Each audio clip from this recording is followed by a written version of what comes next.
Okay, now that we have talked a lot about straight lines and basically how to find out if the lines are perpendicular or parallel and so on, it's a good time to talk about how to graphically solve simultaneous equations. So a few videos back, when we were going through the algebra and some of the techniques used for solving simultaneous equations, such as elimination and substitution, we discussed how basically the idea was to find a value of x and y that would satisfy both equations at the same time.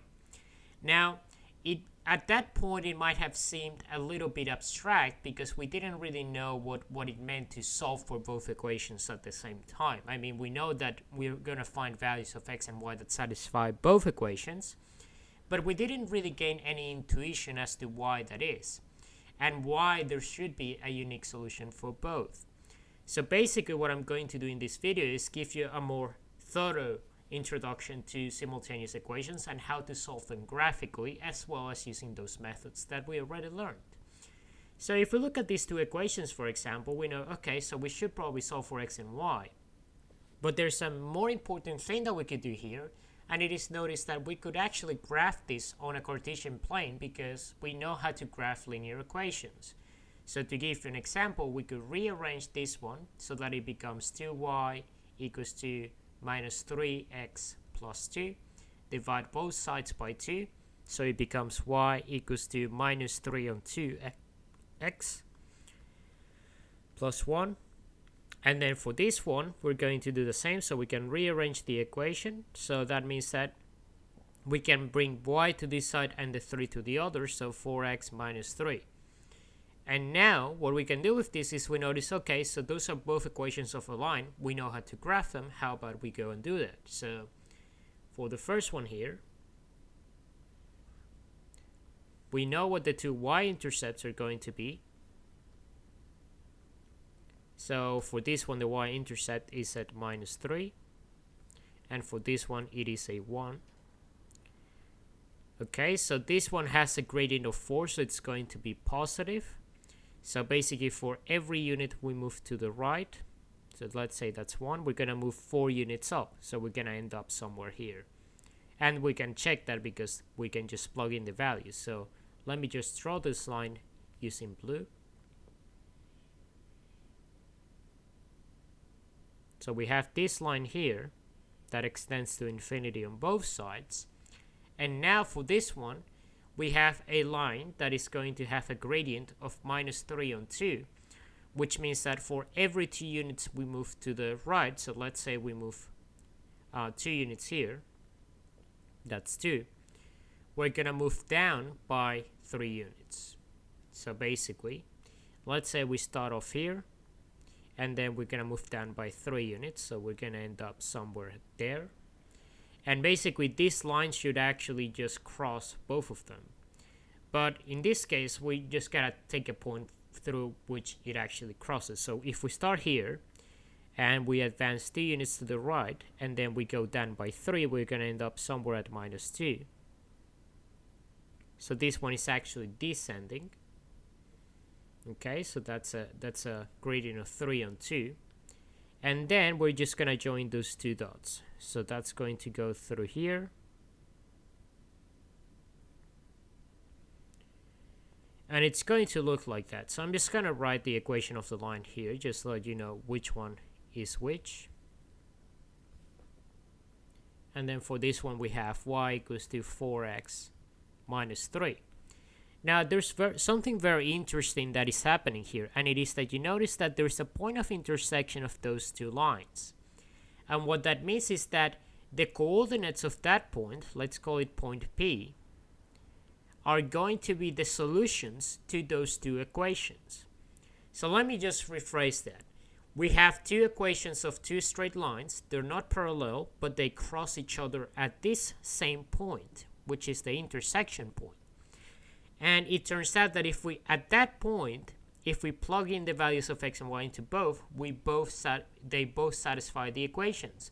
So that means that we can always find the solution to a set of 2 equations by drawing the lines and then graphically determining the point at which they intersect. Now obviously that can be a little bit impractical if the point of intersection occurs at a very far distance from the origin. So usually what we do is the following. If we want to find out what the actual point of intersection is, we're going to do the following. We're going to set y equal to y. And that seems a little bit redundant, but what we're going to do is we're going to make this equal to that. Because what that means is that if we have this point, which is the same point for both lines, then the y coordinates should pretty much be the same, shouldn't it?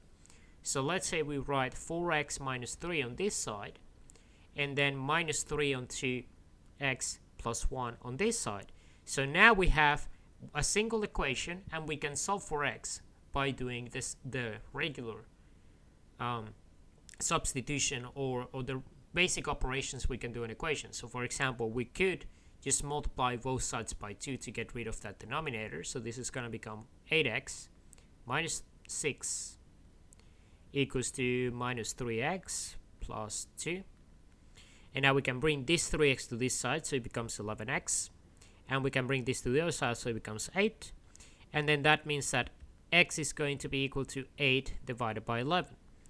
And that makes sense because from the graph we can see that this point of intersection, the x coordinate is going to be less than 1. It is going to be close to it, but it's going to be a little bit to the left.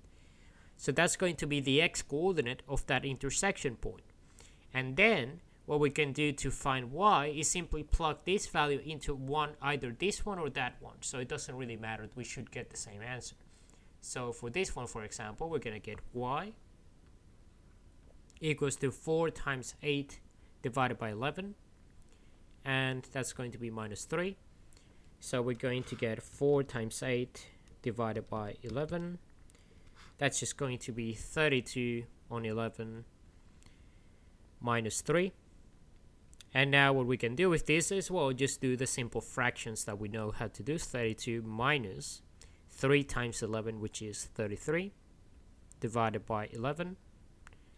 And now that's going to become minus 1 on 11. So as it turns out, this point of intersection should actually occur slightly below the x-axis. So basically what I have here is I didn't really draw this to scale, and I should have used a set of rulers and so on, but this point should actually be below the x-axis. So if you actually do it properly on a piece of paper, you should see that point come up somewhere here. So it would be very, very close to the x-axis, but it would be slightly below it.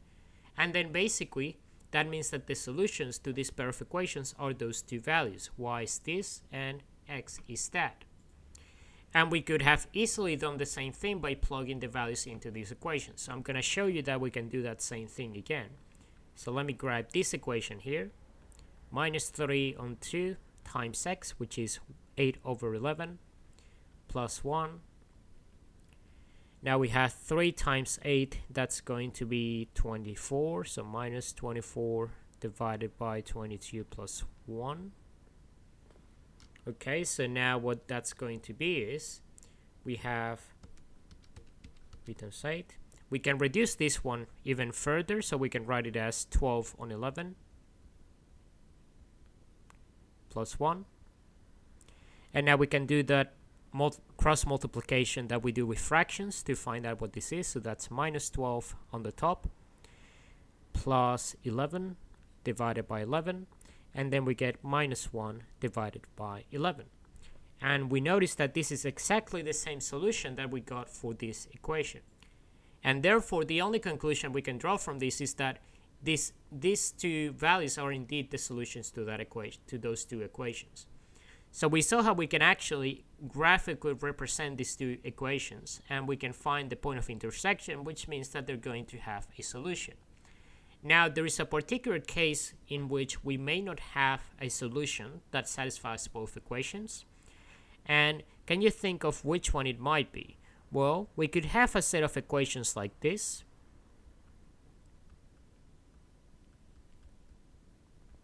Now, can you see the problem with this? We have the same gradient, right? And we know from the previous video that if two equations have the same gradient, if two lines have the same gradient, they're parallel to each other. So if we were to plot this on the xy plane, this one has a y-intercept of 1, this one has a y-intercept of 3.